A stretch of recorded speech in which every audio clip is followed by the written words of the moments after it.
Bonjour tout le monde, j'espère que vous allez bien. Aujourd'hui, je vous propose un délicieux tagine de veau aux pruneaux et aux amandes.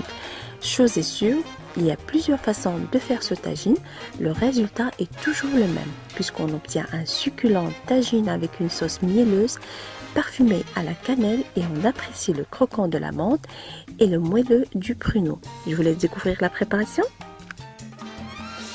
Avant toute chose, je tiens à vous avouer que ma manière préférée et celle héritée de ma grand-mère, c'est toujours mariner de la viande avant chaque cuisson. Cela nous permettra d'avoir de la viande bien marinée et un bon tagine bien réussi.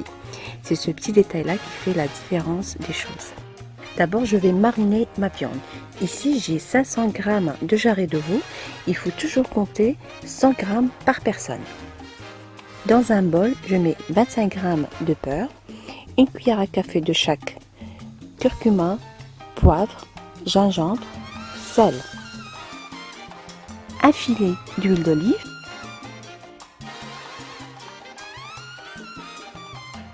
ajoutez aussi quelques filaments de safran en les frottant bien avec les doigts.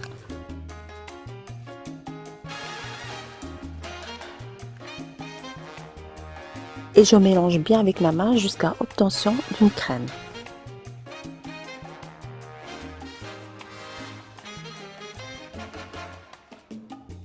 Et là, je fais mariner mes jarrets de veau de beurre et les épices bien comme il faut et les laisser reposer minimum 5 minutes.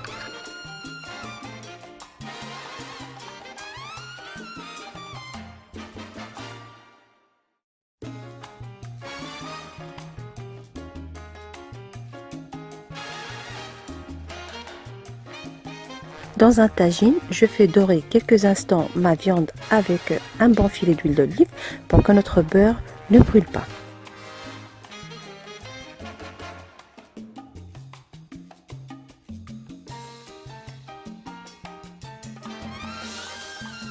Ici, je rajoute 10 centilitres d'eau pour récupérer le restant du beurre et les épices, les rajouter par la suite à ma viande et laisser mijoter minimum 15 minutes.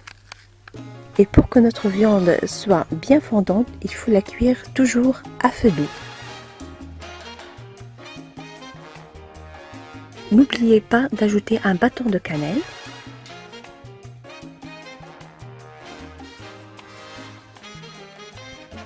Après 15 minutes, j'ajoute un oignon de taille grande émincé et une gousse d'ail bien ciselée. Et je laisse cuire mon tagine tout doucement pendant 1 heure, toujours à feu doux. À ce stade-là, j'ajoute encore 15 centilitres d'eau. Et là, je passe à la cuisson de mes 250 g de pruneaux. Personnellement, je préfère les cuire à la vapeur de mon tagine pour que les goûts s'imprègnent bien.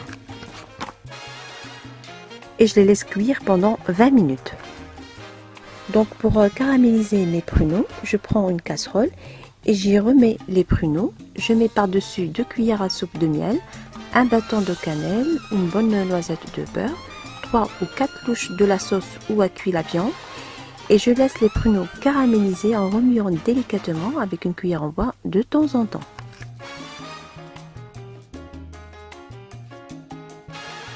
En général, cette étape prend 15 minutes, toujours à feu doux.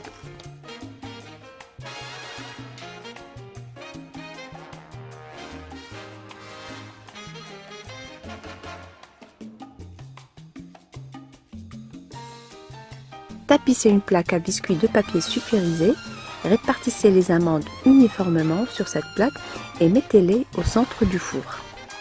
Laissez les amandes griller pendant 10 à 12 minutes et n'oubliez pas de les étendre à nouveau uniformément après chaque agitation.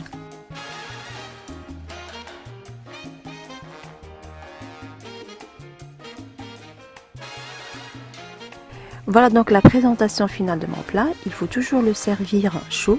La viande d'abord, puis la sauce et les pruneaux disposés. Ajoutez les amandes grillées. Et si vous avez des grains de sésame, n'oubliez pas de les parsemer sur les pruneaux. Malheureusement, j'ai oublié de les acheter à la dernière minute. Voilà, donc j'espère que la recette d'aujourd'hui vous a plu. Si vous voulez plus de recettes, n'oubliez pas de me rejoindre sur mon propre site www.tastygourmandise.com et sur ma page officielle Cuisine Tasty Gourmandise. Je n'ai qu'à vous souhaiter bon appétit et à très bientôt, j'espère.